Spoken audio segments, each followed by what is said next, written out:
بسم اللہ الرحمن الرحیم۔ چلو وہ بڑی باتیں تو چھوڑ دو، ذرا چھوٹی باتوں کی طرف آ جاؤ۔ بس جس کے سر میں درد ہوا تو وہاں دفتر سے کوئی نوٹس ملا یا بیوی سے جھگڑا ہو گیا، اثرات ہیں، جادو ہو گیا ہے، اثرات ہیں۔ اور کسی کے گھر کے سامنے کوئی مرغی کا چمڑا کسی نے گرایا یا ویسے ہی ہوا چمڑا آ گیا جی، بس کسی جس کے ہاتھ عامل کذاب و نشر، کائنات کے اندر جتنے جن اور سحر کے عامل جھوٹے، شاید ایسا شیطان بھی نہیں ہوگا۔ جو شخص ان کو قمیص دکھاتا، اثرات ہیں۔ اور خواتین جو گھروں میں بیٹھی ان کا تو کوئی کام ہی نہیں ہے سوائے اثرات قبول کرنے کے۔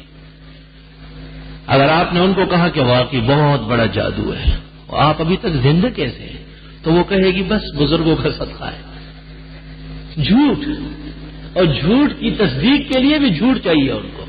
اور اگر آپ نے کہا کہ 500 نمازوں کی پابندی کرو، پاک صاف رہو، حلال و حرام میں فرق کرو، کیا اثرات ہے؟ جادوگر کے گھر میں کیا رکھا ہوا ہے، اس کے ہاتھ میں خدا نے کیا دیا ہے؟ تو وہ کہتے ہیں یہ عالم جانتا ہی نہیں۔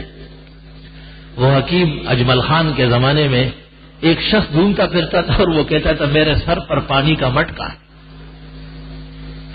تو جس حکیم اور طبیب کے پاس آ جاتا کہ میرے سر پر پانی، ہوگا جب پاگل ہے، دماغ خراب۔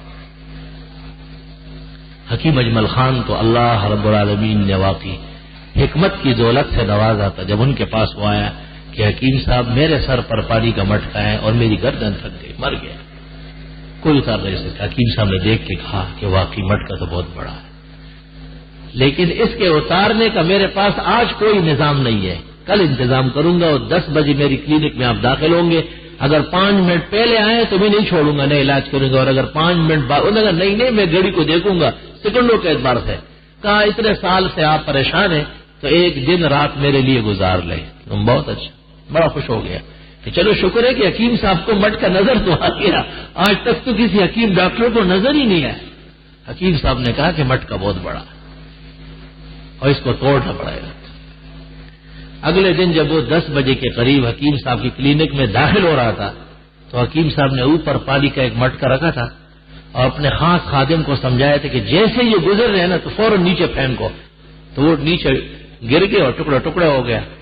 تو حکیم صاحب کا اس نے شکریہ ادا کیا اور کہا کہ دیکھو یہی مٹکا تھا جو میرے سر پر 50 سال سے پڑا ہوا تھا اور میں بھی بس اس کے بعد وہ صحت مند ہو گیا۔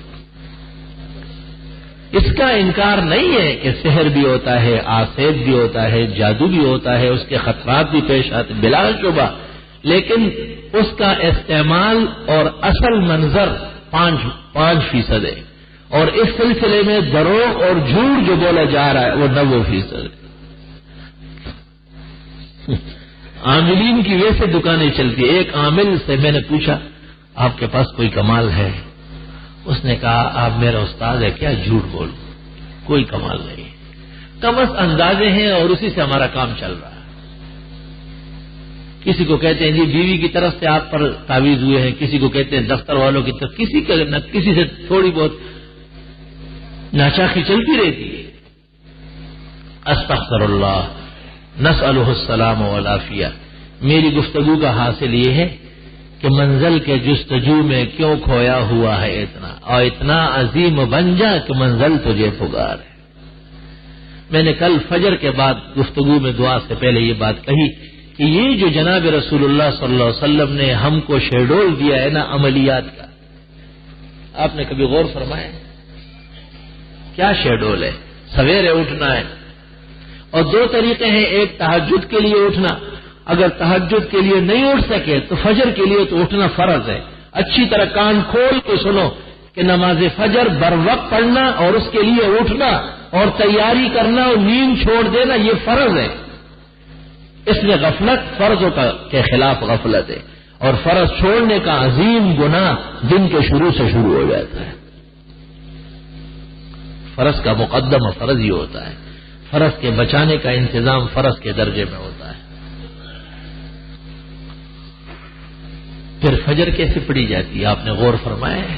ان قرآن الفجر کان مشہودا، فجر کی نماز کی حاضری بڑی ضروری ہے، اللہ فرماتا ہے۔ جزاک اللہ خیر۔ آگے زیادہ سے زیادہ شیئر کریں اور ہمارے چینل کو سبسکرائب کریں۔